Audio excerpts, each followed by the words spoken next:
이해가 탁월했어요.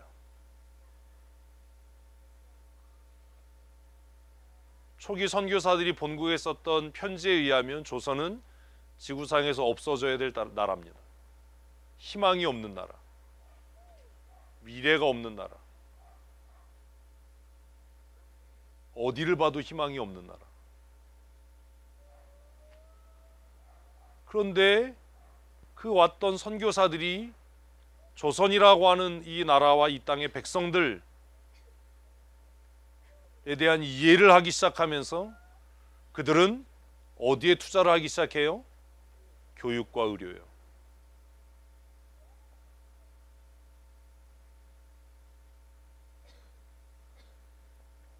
지금 우리가 명문으로 알고 있는 거의 모든 대학들은 다 선교사들에 의해서 세워진 대학입니다. 그 대학에 입학하는 사람이 없었어요. 초기 입학생들 누군지 아세요? 사생아고요, 버려진 애들이고요, 노비의 자식들이고요. 그 아이들이 그 학교를 마치고 미국에 유학해서 초대 지도자들이 된 겁니다.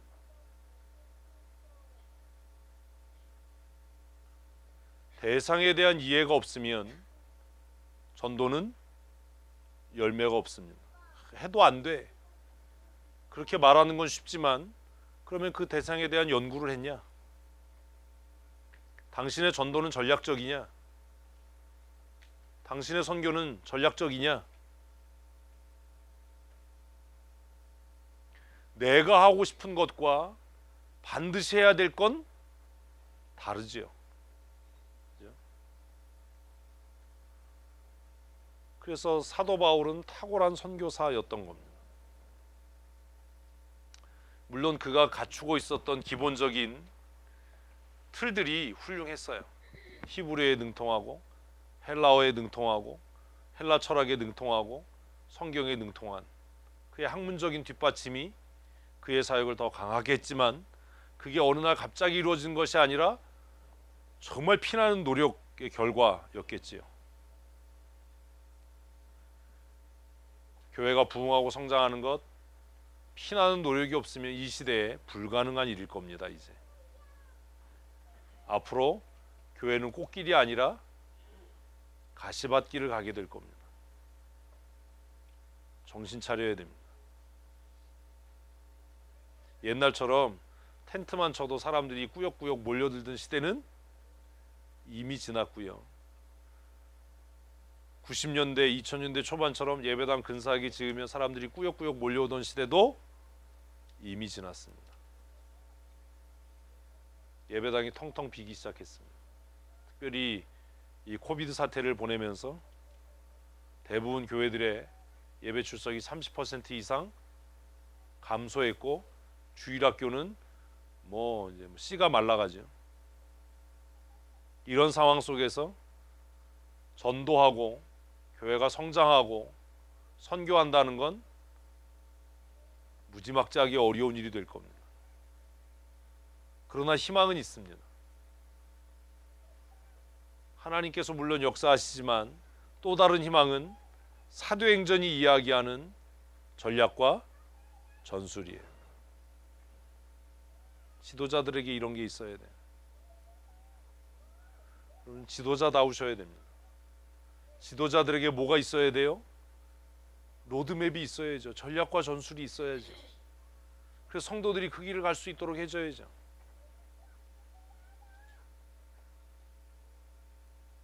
바울 사도는 전도 대상에 대한 이해가 있었어요. 정성택 집사님, 춘천 인구가 몇 명이에요? 확실해? 쉬어봤어? 인구 분포가 어떻게 돼? 연령 분포가? 개뻥 치지 말고 알고 있어요? 효자일동 인구가 몇 명이에요? 이 연령 분포가 어떻게 돼? 직업군은 어떻게 되나? 춘천 시민들이 제일 선호하는 게 뭐고 관심 있는 게 뭐나? 모든 성도들이 다 알아야 될 필요 없어요. 근데 너 웃긴 건 그거에 대해서 얘기하는데 그게 전도 전략하고 아무 관계 없어. 그냥 춘천 인구가 30만이 안 돼. 집값이 떨어져 맨날 있다고 소리만 하는 거야.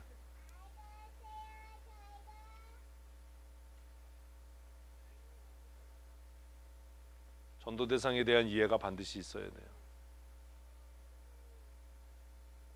교회가 돈 벌려면 유영원하고 실버타운 해야 됩니다. 그죠? 근데 교회가 다음 세대를 위해서 사역을 하려면 그런 거 하면 안 됩니다. 유영원 합시다. 뭐 이런 소리 하면 안 됩니다. 정신 넋 빠진 소리 하는 겁니다. 사도 바울의 선교를 통해서 우리가 고민해야 될 것들이 이런 거예요. 그리고 그의 복음 전도를 보면 뭐 하지 않아요? 논쟁하지 않아요. 논쟁에서 한번 망하죠. 아덴에서. 전도는 뭐가 아니에요? 논쟁이 아니에요. 괜히 붙잡고 논쟁하지 마세요. 논쟁이 아닌 뭐? 단순한 선포예요. 그럴지도 몰라 이런 소리 하지 마세요. 아주 화끈양시지 아주. 그냥 확실하게 얘기해야 돼. 예수 안 믿으면 지옥 간다. 이래야 돼요.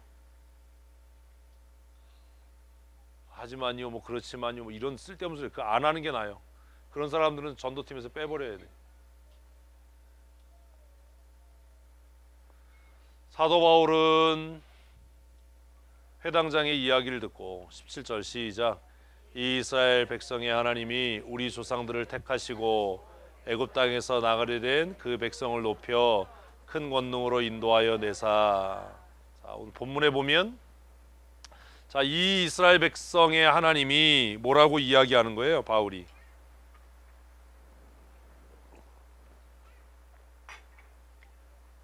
이 복음을 듣는 사람들에 대한 이해를 설명하는 겁니다. 당신들의 누구를? 하나님을 내가 소개한다. 어? 하나님은 당신들과 무관한 게 아니다. 전도 대상자한테 그 얘기 해야죠. 예수 안 믿으세요?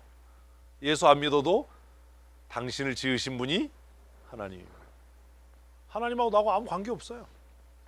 아, 내가 왜 서양 귀신 믿냐? 이래요. 예수가 서양 귀신이 아니라 선생님은 원숭이가 진화돼서 된 사람이 아니라 하나님이 하나님의 형상으로 창조하신 가장 소중한 분입니다.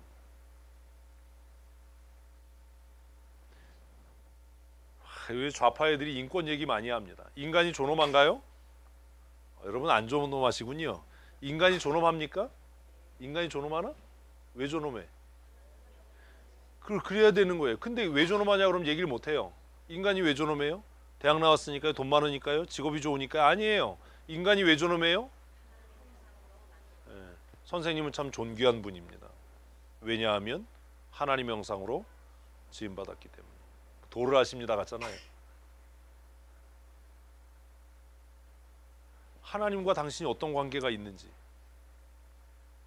모든 사람들은 다 누구의 형상으로? 하나님의 형상으로 지음받은 가장 존귀한 사람이에요. 가장 행복해야 되는 존재예요. 왜? 하나님이 그렇게 만드셨으니까요. 이런 게 돼야지요. 행복하신가요? 행복하셔야 됩니다. 왜냐하면 하나님이 선생님을 가장 행복한 존재로 만드셨기 때문입니다. 그래야지요. 뭐 쓸데없는 소리 하지 말고 뭐 예수 믿으면 병나 이런 정신병자 같은 소리 하지 말고 예수 믿으면 형통해 뭐 이런 소리 하지 말고 그 얘기하는 거예요. 이 이스라엘 백성의 하나님이 하나님은 나의 하나님이 아니라 누구의 하나님이다?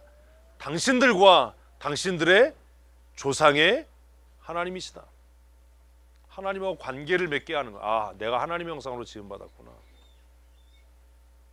뭐라고 이야기합니까? 이제는 우리 조상이래요. 어? 우리 조상을 택하셨다. 그럼 뭐예요? 하나님께서 당신을 택하셨어요. 오늘 나를 만난 건 하나님이 당신을 택하셨기 때문에. 네? 말도 안 되는 소리 자꾸 하니까 전도가 안 되는 거예요.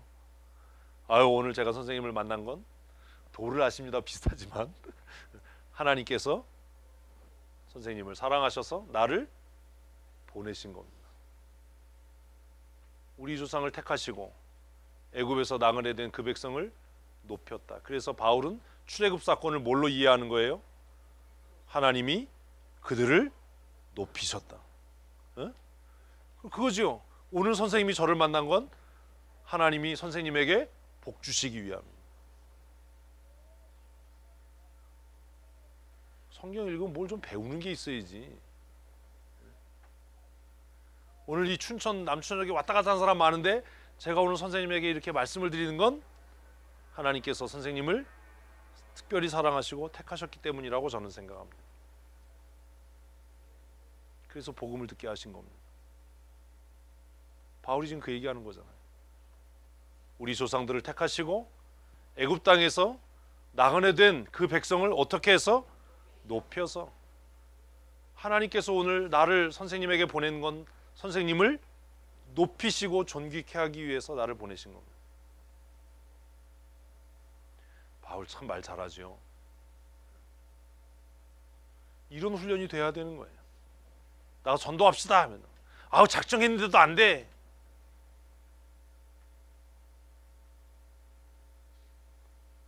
큰 권능으로 어떻게 했다? 인도해 내셨어요. 나를 보내신 건 하나님의 은혜입니다. 저와 잠깐 대화하시겠습니다. 하나님께서 오늘 저를 선생님에게 보낸 건 역사를 주관하시는, 사람의 생명 주관하시는 하나님께서 선생님을 존귀하게 사랑하시고 높이셔서 구원에 이르게 하기 위해서 나를 보내신 겁니다. 시간 되시면 잠깐 저와 함께 이야기하시면 좋겠습니다.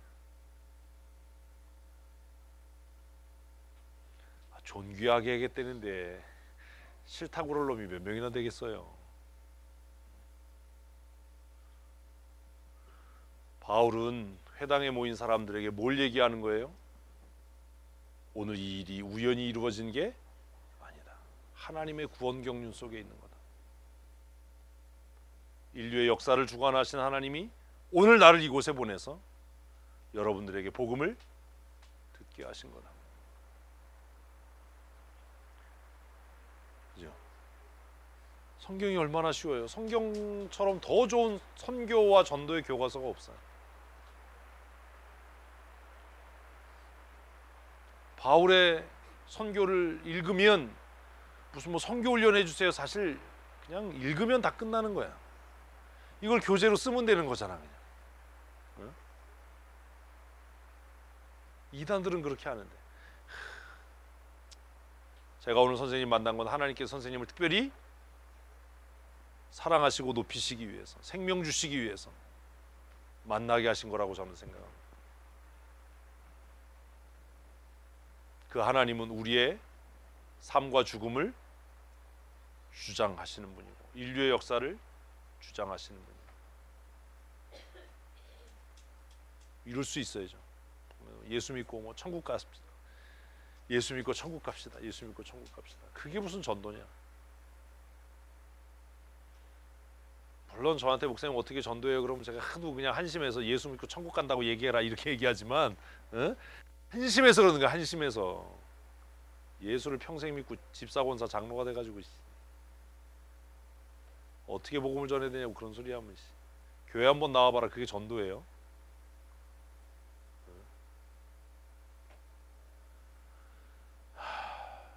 하나님은 뭘 하셔요? 역사를 홀로 주장하시는 분이에요. 우리의 삶은 하나님의 손에 달려있다. 하나님 만나야 행복하다. 그래서 우리 교회는 모든 사람을 행복으로 초대하는 교회다.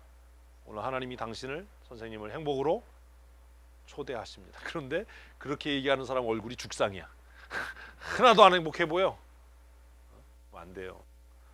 전도 나가실 때는 좀 화장도 화사하게 하시고 옷도 좀 잘 갖춰 입으시고 누가 봐도 근사하고 멋있고 행복해 보일 수 있도록 하셔야 되지 않습니까? 구두라도 좀 반짝반짝 닦고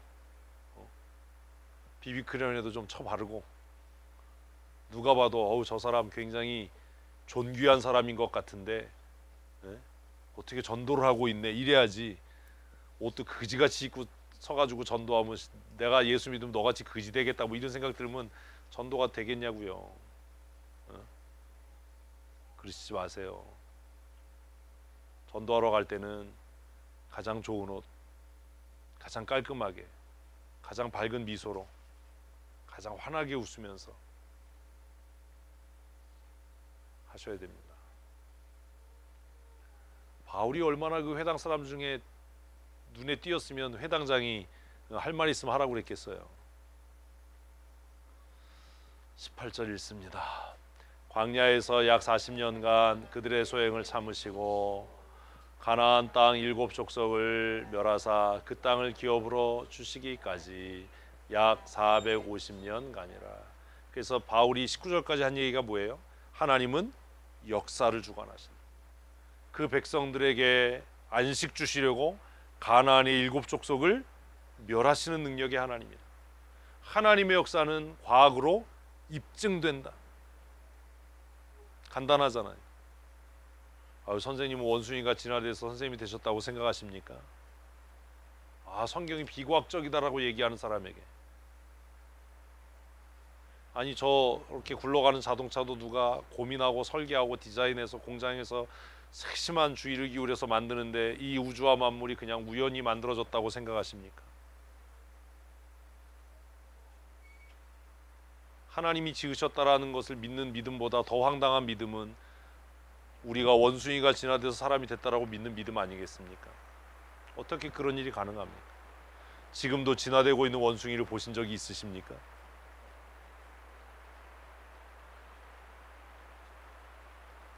전도는 예수 그리스도의 주되심을 전하는 일이지만 그 전도가 열매가 있고 그 전도를 통해 하나님 나라가 확장되려면 인간적인 수고와 지적인 노력과 전략이 반드시 있어야 하는 겁니다. 우리 GMS의 문제도 뭐냐면 전략을 위한 포럼을 하기도 하지만 선교훈련 커리큘럼을 보면 전략이 없어요. 하나만한 교육을 하는 거예요. 선교훈련 다 바꿔놨는데 전도가 뭐냐 선교가 뭐냐라고 얘기하면 말할 게 없는 거예요. 뭐하러 하는 겁니까 그걸? 현대 설교의 전도의 특징을 얘기해봐라. 현대 선교의 전략을 얘기해봐라. 한마디도 못하는데 뭐하러 배웁니까? 우리 춘천의 양성찬 목사님이 LMTC 하고 있는데 제가 계속 그러거든요. 야, 하나만 하는 거 하지 마. 하나만 하는 거 하고 수료증 주지 마. 배우고 나서 전도가 뭔지 선교가 뭔지 정의도 못하고 현대 전도와 현대 선교의 특징이 뭔지도 얘기 못하는데 그거 뭐하러 하냐. 보내는 교회로서의 사명이 뭔지 설명해봐라. 그 얘기도 못하는데 그거 뭐하러 하냐.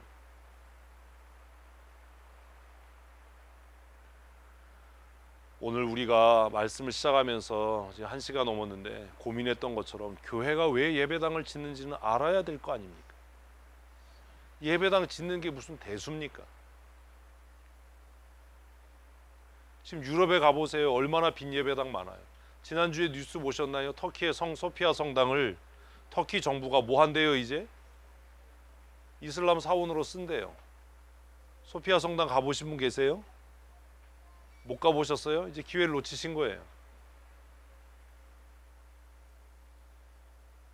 소피아 성당은 지어질 때 성당으로 지어졌어요. 십자군 전쟁을 하면서 이슬람이 차지하면 위에다 회칠하고 이슬람 경구 써놓고 십자군이 차지하면 그 위에 다시 회칠하고 성화 그리고 그래서 덕지덕지 이제까지는 박물관으로 사용해서 연간 한 400만 명 가까이 관광객들이 와서 관람을 했는데 터키 정부가 대통령이 이제 이슬람 사원으로 쓰겠다라고 이야기를 했습니다. 무슨 얘기예요? 터키에서 더 이상 선교 못한다라는 이야기한 겁니다. 터키 안에 있는 기독교 유산과 흔적을 다 지워버리겠다라는 이야기라는 거예요.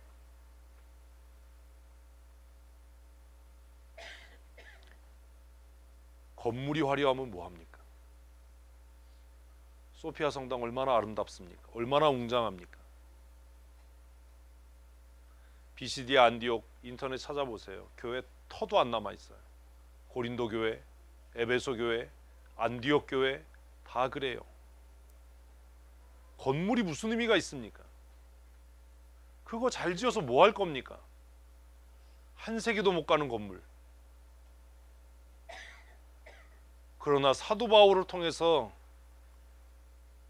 세워지고 확장된 하나님의 나라는 오늘 이 시간까지도 우리의 심령에 살아있는 것 아닙니까? 예배당을 왜 짓는지는 알아야죠. 저 건물이 한 세기 가겠습니까? 한 세기 못 갈 겁니다. 한 세기 가서도 안 되지요. 그 전에 헐고 다시 지어야 되겠지요. 짓든지 말든지 저하고 관계없지만 그래야 되겠지요. 여러분들도 다음에는 안 하는 거 보니까 뭐 나는 이게 끝이다, 뭐 이제 다시는 안 짓는다, 뭐 이런 생각이 있는 거죠. 건물은 영원하지 않습니다. 그러나 하나님의 나라, 우리가 전한 복음으로 세워지는 하나님의 나라는 예수 그리스도의 재림의 날까지 영원할 줄로 믿습니다. 왜 하는지는 알고 하십시다. 무엇을 위해서 하는지는 고민하고 하십시다. 영과 진리로 예배하는 교회가 되기 위해서, 다음 세대를 말씀으로 양육하는 교회가 되기 위해서, 거룩한 성도의 교제가 풍성이 넘치는 교회가 되기 위해서, 하나님의 나라를 위해서, 지역사회를 위해서 탁월한 헌신으로 헌신하는 교회가 되기 위해서, 예수님의 재림의 날까지 땅 끝까지 주의 복음을 전하는 교회 되기 위해서 우리가 일을 합니다. 뭐 이래야 되는 거 아닙니까? 그리고 그 건축에 이러한 예배와 양육과 교제와 헌신과 전도의 비전들이 담겨져야 하는 거 아닙니까? 굳이 설명 안 해도 누가 그 건물에 들어오면 아, 이 교회는 예배하는 교회구나. 아, 이 교회는 다음 세대를 말씀으로 양육하기 위해 힘쓰는 교회구나. 이 교회는 성도들이 함께 모여서 교제하고 서로를 사랑하는 그런 교회구나. 이 교회는 지역사회를 위해서 탁월하게 헌신하는 그런 교회이구나. 그리고 이 교회는 예수님의 재림의 날까지 복음을 힘써 전하는 교회이구나. 그걸 굳이 표로 붙여놓지 않아도, 건물만 바라봐도, 예배당에 들어와서 잠시 머물러도 그런 비전이 느껴지고 그런 비전이 담겨지는 그런 건물을 지어야 하지 않겠습니까? 하루가 끝나가는 시간에 가끔 모든 인부들이 다 떠난 공사 현장을 돌아봅니다. 그리고 그렇게 기도합니다. 하나님, 우리 교회가 이런 교회가 되게 해주십시오. 우리가 무의미한 건물을 짓는 것이 아니라 하나님의 영광이, 하나님의 임재가 나타나는 그런 건물을 짓게 해주십시오. 지난 한 주간도 계속 회의 갔다 오고 회의 참석하면서 제가 꼭 회의 끝나고 돌아오면 예배당에 들러서 잠시라도 기도합니다. 돌아봅니다. 사랑하는 성도 여러분, 바울의 첫 번째 복음 설교를 통해서 정말 많은 이야기를 했는데 고민해 보십시오. 그리고 우리 교회는 지금 어디로 가고 있는지, 무엇을 하고 있는지 생각하셔야 합니다. 무의미하게 건물을 짓는 어리석은 사람이 되지 마시고 교회를 세워가고 하나님의 나라를 세워가는 하나님의 사람들이 되셨으면 좋겠습니다. 지금 비시디아 안디옥에는 이 회당이 남아있지 않습니다. 에베소 교회터에도, 고린도 교회터에도, 소아시아 7 교회터도 남아있지 않습니다. 그냥 돌이 몇 개 서 있고 여기가 그곳일 거다라고 추정할 뿐입니다. 그러나 바울의 눈물과 땀으로 세워진 하나님의 나라, 그의 수고로 선포된 하나님의 나라는 우리에게까지 전달돼서 우리 안에 살아 역사하고 또 우리를 통해 다음 세대에게 그렇게 전달될 거라고 저는 생각합니다. 전교인 수련회 합니다. 예배당을 짓고 있습니다. 남들은 대단하다고 그 힘들고 어려운 일을 이 어려운 때 어떻게 하냐고 저에게 인사도 건네고 위로도 하고 너무 신경 쓰지 말라고 이야기하고 충격적인 이야기를 들었어요. 예배당 지으면 목사가 늙는다는데 목사님도 많이 늙으셨군요.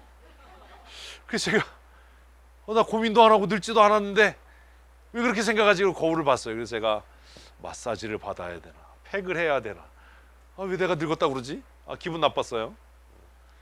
저는 예배당 건물 짓는 것 때문에 별로 고민은 하지 않습니다. 제가 고민하는 건 세워지는 건물이 하나님의 마음을 담는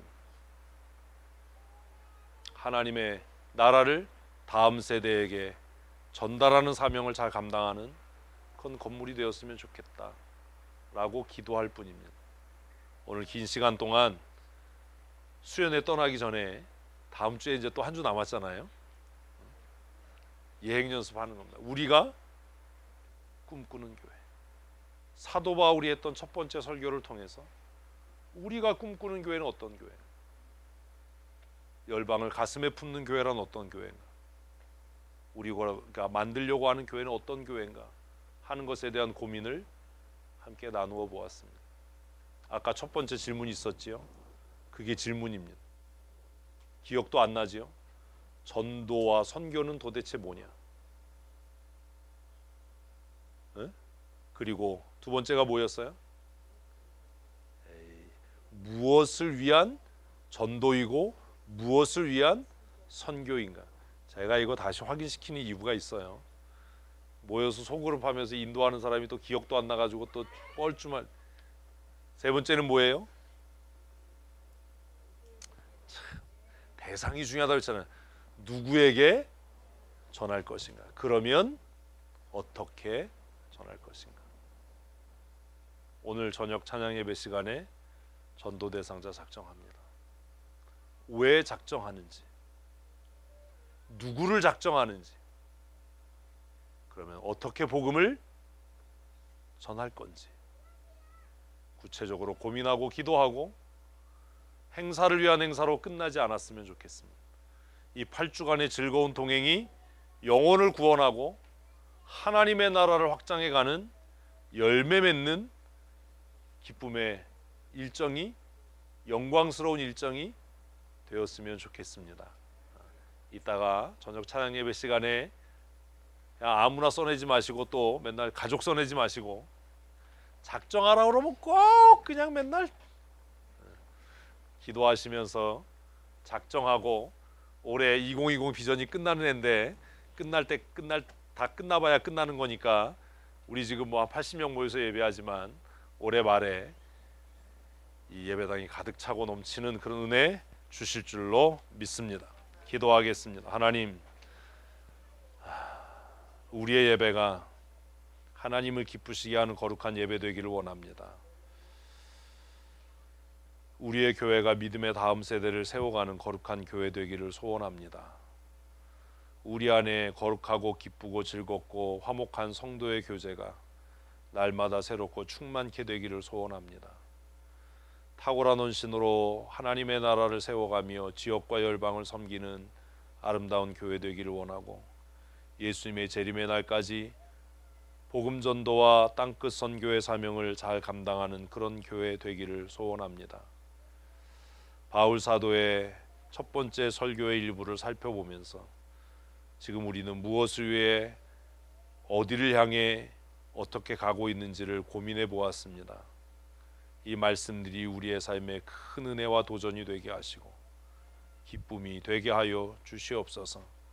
날마다 주의 교회가 부흥케 되게 하시고 하나님의 나라가 힘있게 확장되는 은혜도 누리게 하여 주시옵소서. 교회의 머리 되신 우리 구주 예수 그리스도의 크신 은혜와 아버지 하나님의 크고 놀라우신 사랑하심과 성령님의 교통하시고 날마다 우리를 새롭게 하시되 땅 끝까지 복음의 증인 되는 삶 살게 하시는 강권적인 역사하심이 오늘 주 앞에 나와 함께 말씀을 묵상하며 그리스도의 몸된 교회를 거룩하게 세워가기로 마음에 다짐하는 사랑하는 주의 권속들 머리머리 위에와 아버지 하나님께서 그리스도의 핏값으로 세우신 우리 춘천 성도교회 위에 영원토록 함께 있을지어다. 아멘.